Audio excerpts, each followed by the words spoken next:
Joshua Sean Boggs.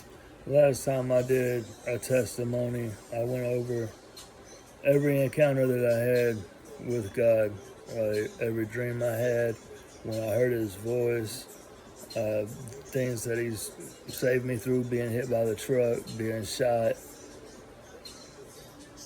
telling me that something bad going to happen to me when I was 11. When I was 10, like that testimony, it went over like every encounter that I could think of that I could remember. I went to a testimony of the day that I got saved by Jesus, and just that part only. So, November 17th, 2007, I take my dad to E-Town. We get some spice. We go back to my Uncle Pat's house in Magnolia. We're in the bedroom. We're smoking it. It makes you all disoriented and dysfunctional. My motor functions were all messed up. I couldn't figure out how I was going to get up and move. So I knew Mercedes was going to be getting off the bus. Couldn't tell how long I'd been there. I was worried about overstaying and not getting my stuff together enough to get there to pick her up, and how I was going to get her off the bus. So I was really fighting to get my functions together, and it just wasn't working. And as I was going through all this, I was hearing something saying, you have to face what you've done. You have to move forward. You have to go. You can't stay here. And nobody else can do it for you. It's only you. It's yours. So I look over at the TV, and there's like a retro program thing on, like Gunsmoke maybe, Wagon Train, something like that. So I know what I was hearing wasn't coming from it, but I was hearing it, and I was looking around. I couldn't figure out if I was just hearing it off of the spice, I couldn't, because to me, I couldn't think the Lord was talking to me at that time, even though that's what it ended up being. So I make it to my feet enough that I can move, and as I'm walking forward and I'm moving, everything's just dissolving and falling away from me. It's disappearing. I couldn't go off to the left, off to the right, to the path I was coming off of. So all I could do was move forward. So I looked behind me. It was dissolving behind me. Everything was black except for one path and forward, and everything ahead of me that I could get to, as long as I moved forward to get to it. Stumbled into the kitchen, made my way into there.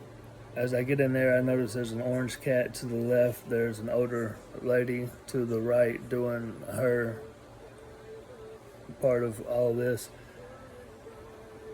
I'm thinking to myself, everything's disappearing behind me. It's falling apart. These are still here. What's going on? Is this real? Is it part of the simulation?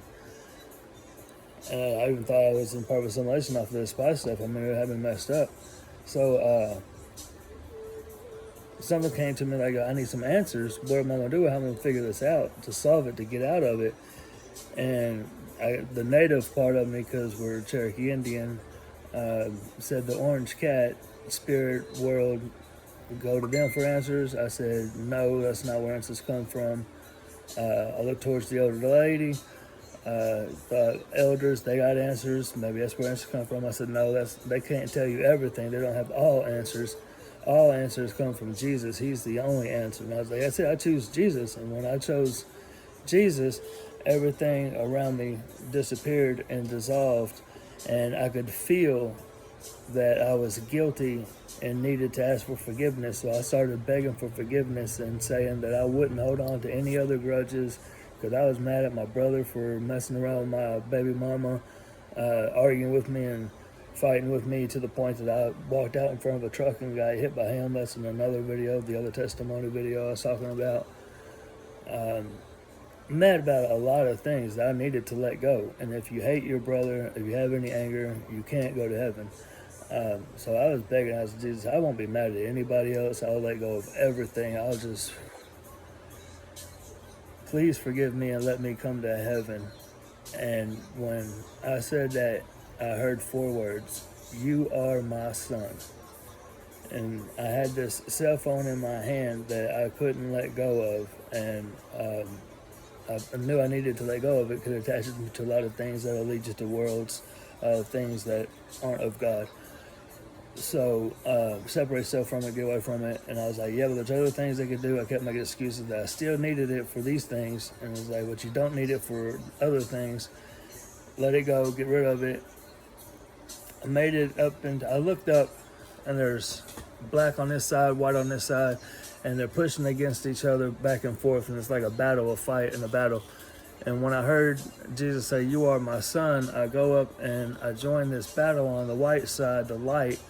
And I was so excited that I was in heaven and I was part of this battle and I was fighting with them that I got out and I was pushing forward. You could see the white part move forward and make like a little line that was coming out, getting ahead of the others.